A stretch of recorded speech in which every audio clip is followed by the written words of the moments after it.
दोस्तों सबसे पहले तो आप सभी को नमस्कार। मैं धर्मराज प्रसाद।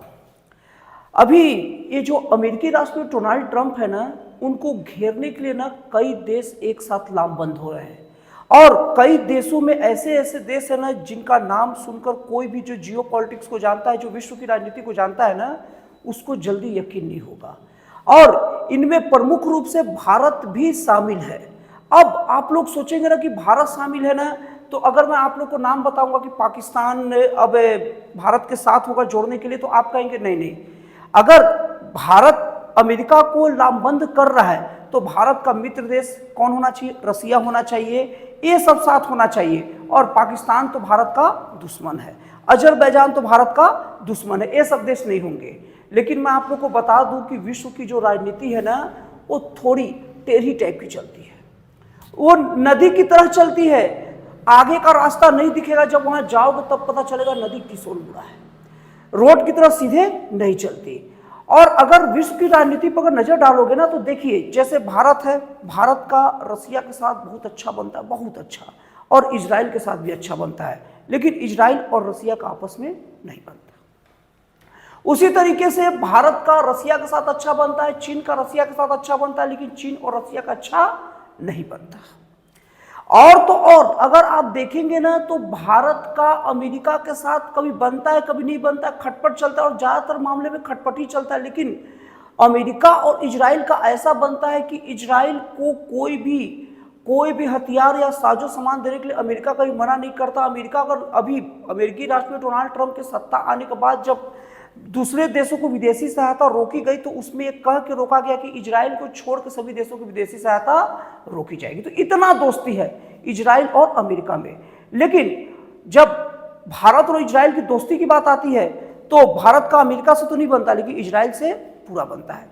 तो ये विश्व की राजनीति ऐसी है ना कि सब देश अपने अपने स्वार्थ और अपने अपने सुविधा के हिसाब से दोस्ती और दुश्मनी करते रहते हैं। तो हालांकि भारत का पाकिस्तान के साथ, चीन के साथ, अजरबैजान के साथ कट्टर दुश्मनी है, लेकिन अभी डोनाल्ड ट्रंप का ऐसा हित सामने आ गया है ना, जो ये सब के सब देश एक साथ लामबंद हो रहे हैं। अब उन देशों का सूची सुन लीजिए।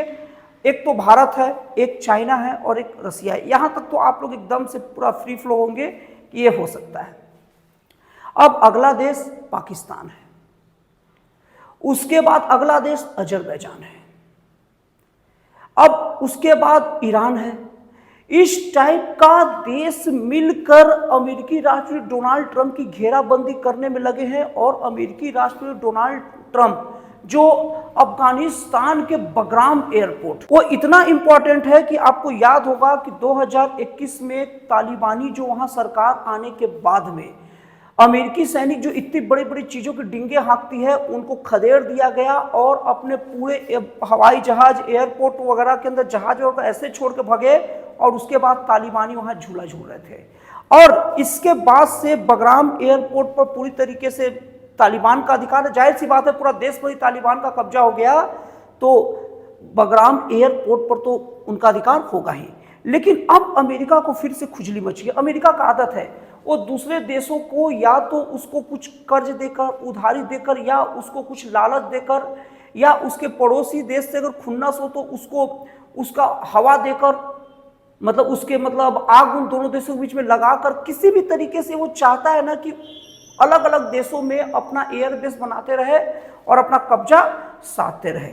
तो बगराम एयरपोर्ट में ऐसी क्या क्या चीज है जिसकी वजह से भारत, फिर चाइना, रसिया, ये सब के सब, पाकिस्तान, अजरबैजान जैसे देश एक साथ खड़े हो गए हैं, जो ये सब देश एक दूसरे के दुश्मन है। बहुत सारे देश का अगर ग्रुप देखा जाए तो सबसे पहले हम लोग बात कर लेते हैं भारत की। अगर भारत की स्थिति की बात करें तो भारत के पास चाबहार और ग्वादर, ये दोनों को दोनों जो बंदरगाह है ना, भारत के बहुत पास है। और ग्वादर बंदरगाह तो हालांकि चीन के नियंत्रण में है, और अभी अमेरिका भी ग्वादर बंदरगाह के पास पासन बंदरगाह एक बना है, उसका उपयोग करने के लिए हुआ है। लेकिन ये दोनों देश ग्वादर बंदरगाह का अमेरिका और चीन दोनों को दोनों अच्छे से उपयोग करेंगे। लेकिन ग्वादर बंदरगाह का एक ऑप्शन के तौर पर भारत के पास चाबहार स्टेशन बंदरगाह है, जो ईरान के पास स्थित है।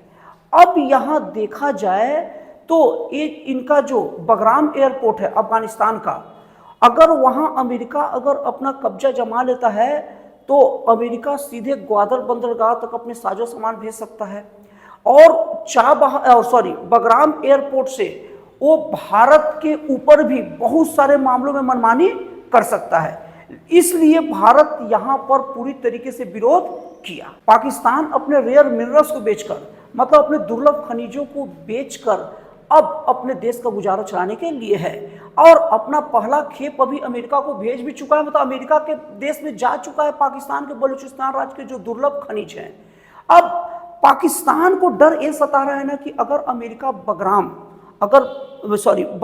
एयरपोर्ट पर कब्जा कर लेता है ना तो अमेरिका ज्यादातर काम वहीं से करेगा। इससे उसके ग्वादर और पासन बंदरगाह की वैल्यू गिर जाएगी। और अगर दूसरी बात अगर हम लोग करें रूस और चाइना का, तो रूस और चाइना का कट्टर दुश्मनी अमेरिका से चलता है और रूस और चाइना कभी नहीं चाहेंगे कि मेरे बगल में इतना कट्टर मेरा दुश्मन अपना एयरबेस बना कर रखे, इसलिए उन लोग इसका विरोध जरूर करेंगे। और अगर अजरबैजान की बात किया जाए तो अजरबैजान और अर्मानिया ये सब देश, ये दोनों देशों का अभी दोस्ती कराने का दम डोनाल्ड ट्रंप जरूर भरे हैं, लेकिन ये दोनों देशों को भी पता है कि उनके बहुत पास में ही लगता है बगराम एयरपोर्ट। अगर अमेरिका एयरपोर्ट यहाँ बना लेता है तो अपने क्षेत्र को बढ़ाते बढ़ाते हम लोग को एरिया को भी कब्जा करेगा। और उसके बाद से इजराइल भी ज़्यादा दूर नहीं है। इजराइल अगर अपने एरिया को बढ़ाते गया और ये दोनों एरिया मिल गया तो पूरी तरीके से सबके लिए समस्या हो जाएगा। और ईरान का आप जान ही रहे कि ईरान के अंदर जो परमाणु परीक्षण को लेकर अमेरिका जो मिसाइल है उससे कितना हमला किया है, तो ईरान को भी इस बात का डर है क्योंकि ईरान पूरा इजराइल और बगराम के रास्ते में ही आएगा, इसलिए ईरान तो इसका विरोध कर ही रहा है। अब हम लोग देख लेते हैं कि भारत अमेरिका का विरोध में क्यों आ गया और अमेरिका भारत के विरोध में इतना क्यों आ गया और भारत इसका क्यों विरोध कर रहा है। देखिए, सबसे पहली बात जब ऑपरेशन सिंदूर हुआ था तो ऑपरेशन सिंदूर होने के बाद में भारत खुद से ही, भारत और पाकिस्तान के जो भी सेना प्रमुख है वो आपस में बात कर लिए थे, लेकिन उसके बाद डोनाल्ड ट्रंप एक दावा कर रहे थे पूरे विश्व के सामने कि हमने दोनों का युद्ध रुकवाया है और इसके लिए वो उम्मीद कर रहे थे कि भारत के प्रधानमंत्री मोदी जी भी उनका कहे कि हाँ भाई उन्होंने रुकवाया है। लेकिन मोदी जी ने इस बात के लिए और भारत सरकार की तरफ से नहीं कहा गया, मतलब उनका बातों का समर्थन नहीं किया गया। और इसके बाद में उल्टा इस बात का बार बार खंडन कर दिया गया ना कि हम दोनों का निजी मामला था युद्ध रुकवाना, तो इससे अमेरिकी राष्ट्रपति डोनाल्ड ट्रंप थोड़ा सा भारत से चिढ़ गए। और दूसरा, उनका गुस्सा तब उफान पर आ गया जब नोबेल पुरस्कार को लेकर पाकिस्तान तो उनका नाम आगे बढ़ाया लेकिन भारत आगे नहीं बढ़ाया। तो ये सब चीज़ों को लेकर डोनाल्ड ट्रंप भारत से चिढ़े हैं और चूंकि भारत को पता है कि डोनाल्ड ट्रंप भारत से चिढ़े हैं और भारत को लेकर उनकी अभी नियत और स्थिति ठीक नहीं है, इसलिए भारत भी चाह रहा है कि अपने पड़ोसी देश में बगराम एयरपोर्ट पर अमेरिका कब्जा न हो। लेकिन इससे भी बड़ा बात है, केवल ये कारण नहीं है। दोस्तों, अब मैं आप लोगों को बता रहा हूं कि बगराम एयरपोर्ट के बारे में थोड़ा जान लीजिए, फिर आपको ये बात पता चलेगा कि भारत क्यों इन शक्तियों के साथ, एक गुट के साथ मिलकर अमेरिकी राष्ट्रपति डोनाल्ड ट्रंप की घेराबंदी कर रहा है। सबसे पहली बात, जो बगराम एयरपोर्ट है ना, अब 2021 में तालिबानी जो संगठन है उस संगठन के द्वारा बगराम एयरपोर्ट सहित पूरे अफगानिस्तान पर कब्जा कर लिया गया था। अब चूंकि बगराम एयरपोर्ट पर अमेरिका अपना अधिकार जताता था और अमेरिकी सैनिक भी थे, लेकिन अमेरिकी सैनिकों की पूरी बहादुरी और सैन्य क्षमता की पोल तब खुल गई जब तालिबानी सीधे खदेड़ दिए। उनके हवाई जहाज़ों पर झूले लगा के झूल रहे थे। अब उसके बाद में पाकिस्तान है ना, उस वक्त बड़ा खुश हुआ। पाकिस्तान ये जानकर खुश हुआ ना कि अब चलो, मतलब तालिबानी आतंकी संगठन है और आतंकी भाई, तो अब मेरा सपोर्ट होगा और भारत के ऊपर हम दोनों मिलकर एक साथ अटैक करेंगे तो हम लोग बलवान होंगे। लेकिन जैसे ही तालिबानी सरकार आई तो तालिबानी सरकार का उद्देश्य यहाँ पर देश में एक स्थायी शासन बनाना था और स्थायी शासन बनाने के साथ अपने देश को एक पॉजिटिवली विस्तार देना था और अपने देश के व्यापार को भी आगे बढ़ाना था। और इसको लेकर उसे पाकिस्तान के पास नहीं, भारत के पास अच्छा रास्ता दिखने लगा। इसलिए तालिबान ने भारत को लेकर हमेशा पॉजिटिव रुख रखा और भारत जब ये देखा तो भारत भी तालिबान को लेकर पॉजिटिव रुख रखा। अब ये सब को लेकर तालिबान और मतलब भारत, मतलब अफगानिस्तान और भारत के रिश्ते बहुत अच्छे सुधर रहे हैं। और उसके बाद में 2021 से तुरंत बाद से ही वहाँ के जो विदेश मंत्री, और विदेश मंत्री कहने पर कि असली मतलब पावर उन्हीं के हाथ में रहती है, वो है अमीर खान मुत्ताकी।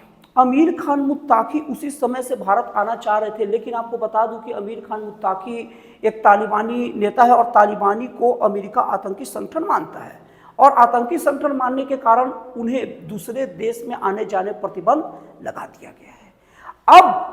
अब बहुत दिनों के बाद ये प्रतिबंध में ढिलाई करके अब छूट मिली है, तब अमीर खान मुत्ताकी अब भारत आ रहे हैं। और भारत आने का साफ साफ मतलब है कि भारत और अफगानिस्तान की दोस्ती बढ़ेगी, और इसको लेकर पाकिस्तान को चिंता तो है, लेकिन पाकिस्तान को उससे चिंता ये है कि अभी अगर भारत और अफगानिस्तान एक दूसरे के साथ मिलकर अमेरिका को उस एयरपोर्ट से नहीं खदेड़े जो अफगानिस्तान में है, बगराम, तब पाकिस्तान का, जैसे मैंने आपको पहले बताया, उसकी जो वैल्यू है, उसकी जो बंदरगाह वगैरह बना कर रखा कर्ज लेकर, वो चलेगा कैसे, इसको लेकर पाकिस्तान भी उन लोगों के साथ में खड़े हो गया है। तो दोस्तों इस तरीके से देखा जाए तो इस बार अमेरिकी राष्ट्रपति के तरफ से खड़े बहुत कम लोग दिख रहे हैं, और ऐसा नहीं कि अमेरिकी राष्ट्रपति की तरफ से लोग खड़े नहीं हैं। अमेरिकी राष्ट्रपति की तरफ से अभी ब्रिटेन के प्रधानमंत्री कीर स्टारमर आए, और डोनाल्ड ट्रंप ने कीर स्टारमर को कहा कि आप जाकर पूरे विश्व को बता दीजिए कि अभी विश्व के जो बादशाह हैं डोनाल्ड ट्रंप, वो चाह रहे हैं कि बगराम एयरपोर्ट उनके हवाले कर दिया जाए। लेकिन अब डोनाल्ड ट्रंप ये भूल चुके हैं कि वो दिन लद गए जब अमेरिका एक कुछ भी बात बोल दे तो पूरे विश्व के लिए फरमान रहता था, मान ही लेता था। भारत सहित कोई देशों के सामने मतलब उनके कान पर जू तक नहीं रहेंगी। और रसिया चाइना के साथ में भारत जैसी महाशक्ति खड़ा है ना, तो अब अमेरिका को भी सोचना पड़ेगा, और अमेरिका अभी ऐसे हिमाकत नहीं करेगा कि जबरदस्ती लड़ झगड़ के सब चीज़ों पर कब्जा करे। तो दोस्तों इस तरीके से देखा जाए तो अमेरिका के लिए और अमेरिकी राष्ट्रपति डोनाल्ड ट्रंप के लिए ये बहुत बड़े उनके मुंह पर तमाचे की तरह हो गया। जो कोई भी प्लानिंग करते हैं और भारत, खास करके भारत प्रमुख केंद्र बिंदु में आकर उनके हर प्लानिंग को चैलेंज करता है, और इससे भारत को फायदा यह होता है कि पूरे विश्व के सामने भारत की छवि बनती है कि भारत एक शक्तिशाली देश के रूप में उभर रहा है, तभी इतने शक्तिशाली देश के सामने खड़ा हो जाता है और उसे मात भी देता है। तो दोस्तों आपको एनालिसिस कैसा लगा, आपको विश्लेषण कैसा लगा, कमेंट करके जरूर बताइएगा। तो फिर मिलते हैं अगले वीडियो में एक जन कल्याणकारी और एक राष्ट्रवाद से प्रेरित नए विचारों के साथ।